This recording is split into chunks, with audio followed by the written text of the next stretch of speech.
Hello, my name is Catherine Baker, and today I will be talking about the TCOM material from pages 270 to 279 in our textbooks. My material starts out at the beginning of chapter 11, which covers obscenity and indecency. The key learning objectives from this chapter include defining obscenity, informing us about the three-pronged test utilized to determine obscenity, selling, possessing, and advertising obscenity, and these are just a few of the key terms throughout this chapter, but there are so many more that we can learn.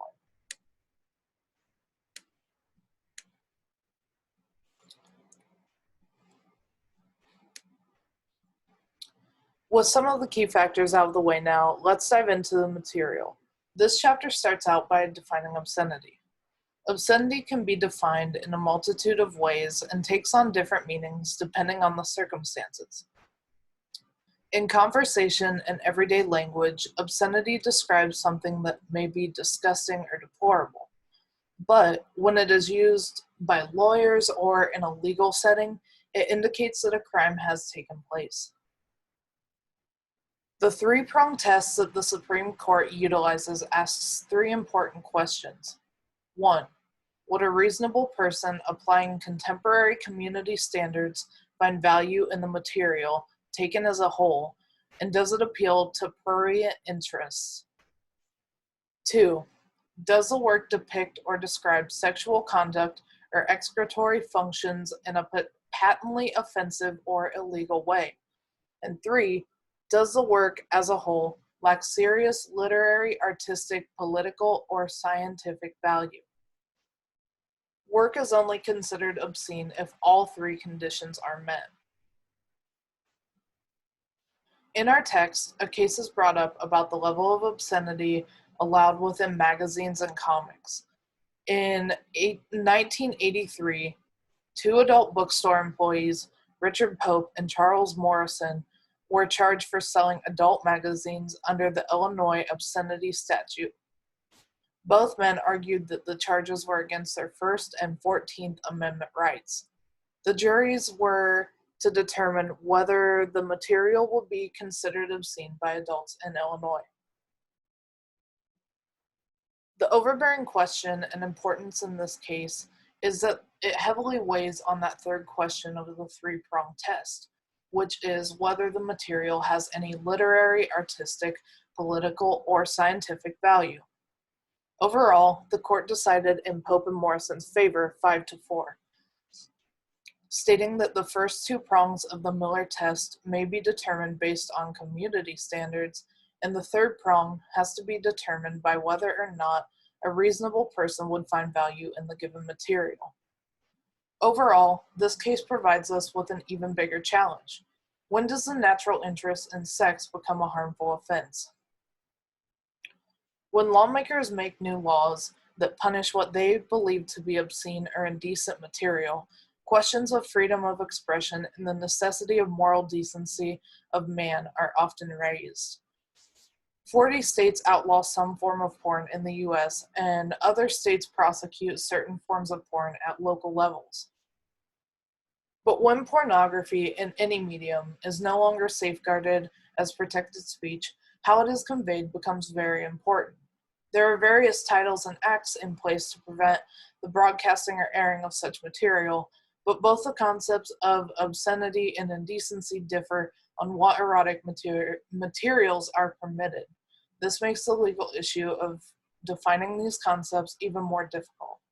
And the FCC has some input to say on what is considered obscene or indecent.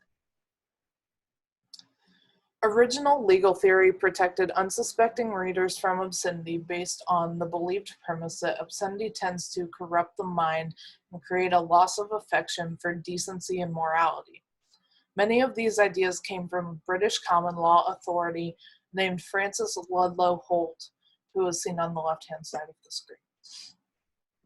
The royal monarchy wanted to rid Britain of threats that would skew the views of public morality, decency, and good manners. In the early colonial days in the US, they held very similar views also. Creating the Tariffs Act of 1842, this banned the importation of indecent and or obscene prints, paintings, lithographs, engravings, and transparencies, and also gave governments the right to dispose of such material from France or any other foreign ports. Local authorities kept citizens safe from obscenity by enforcing ordinances against possessions on ships that would dock at the harbor. Britain's feelings about obscenity remained very similar also.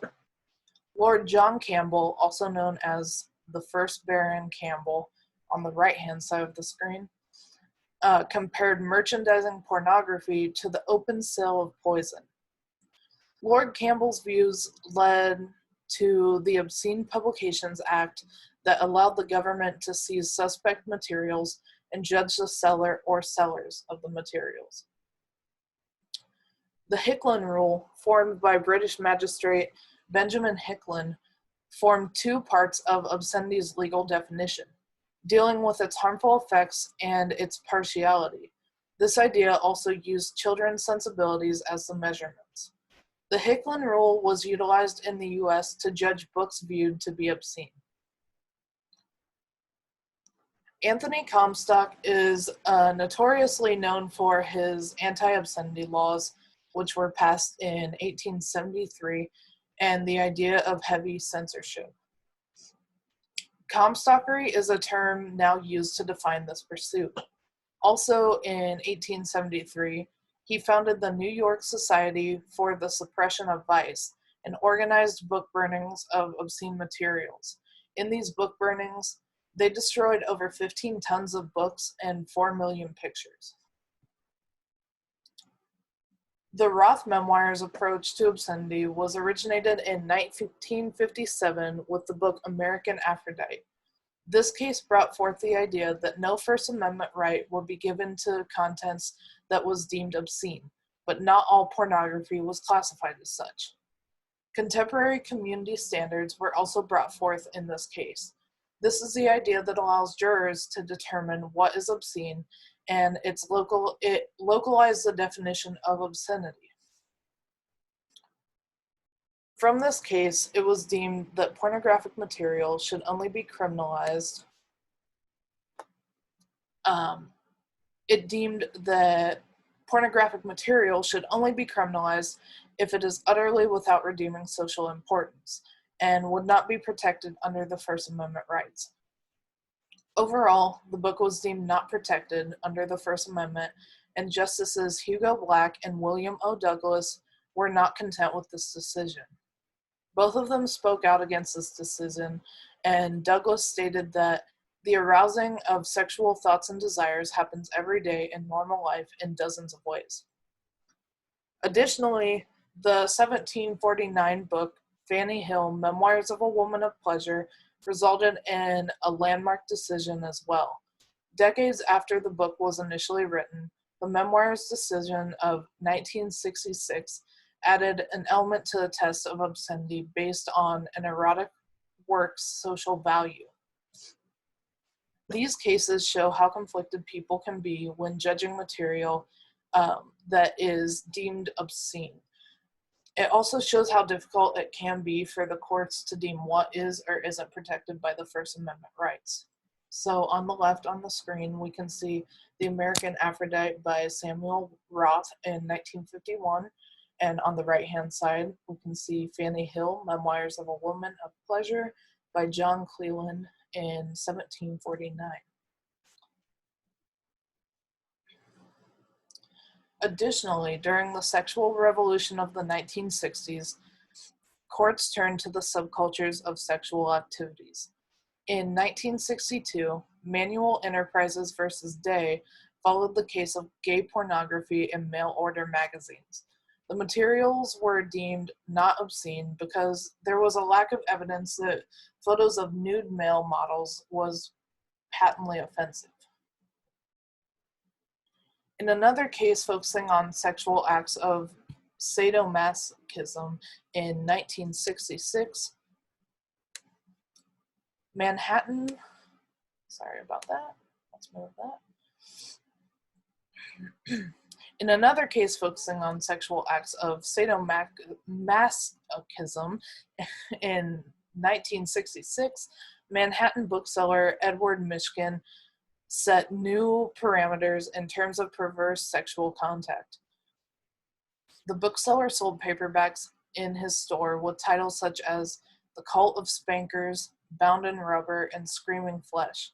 The defense for Mishkin settled that this genre of porn would not appeal to the average person's test, meaning that the Roth Memoir standard did not apply to it. The court did not rule in Mishkin's favor, stating that the brutal depictions of sex were utterly without receding social value, patently offensive, and of sufficient prurient interest to be labeled as obscene. And on the left-hand side, we can see Edward Mishkin and some of the examples of the material that he sold on the right-hand side.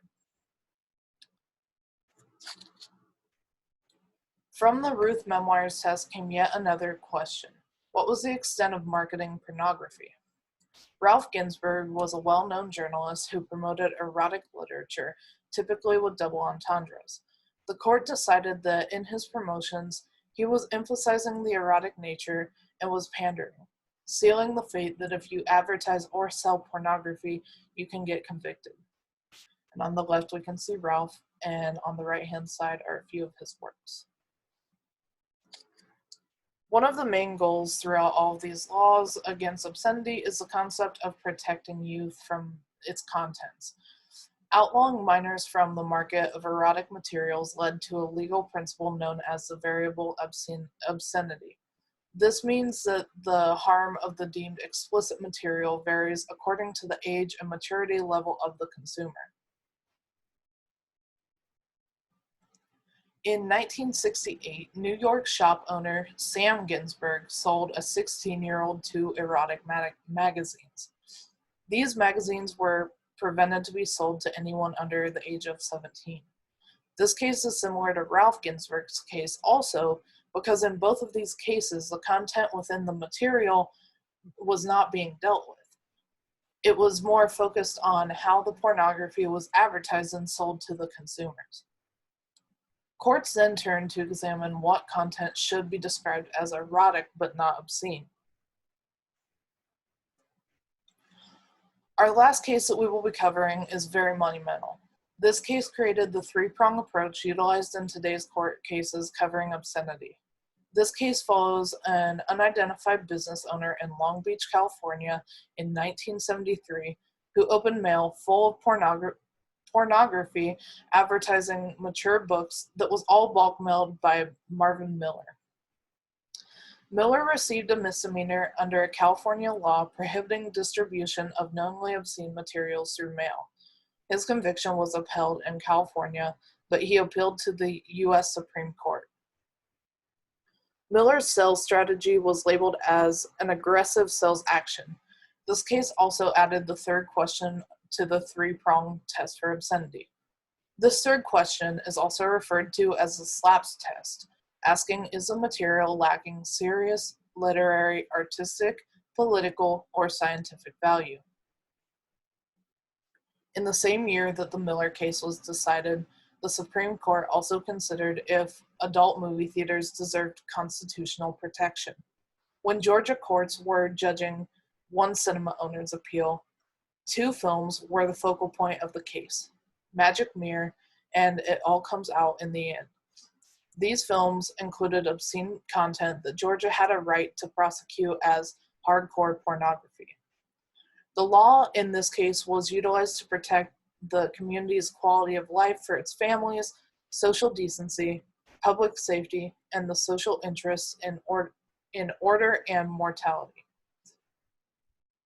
Overall, throughout these pages, we have learned a lot about how obscenity is defined within our legal system. These cases that were covered throughout my assigned pages are fundamental to the definition of obscenity and how it is defined and seen in our legal system today. Thank you for listening, and I hope you learn more about obscenity.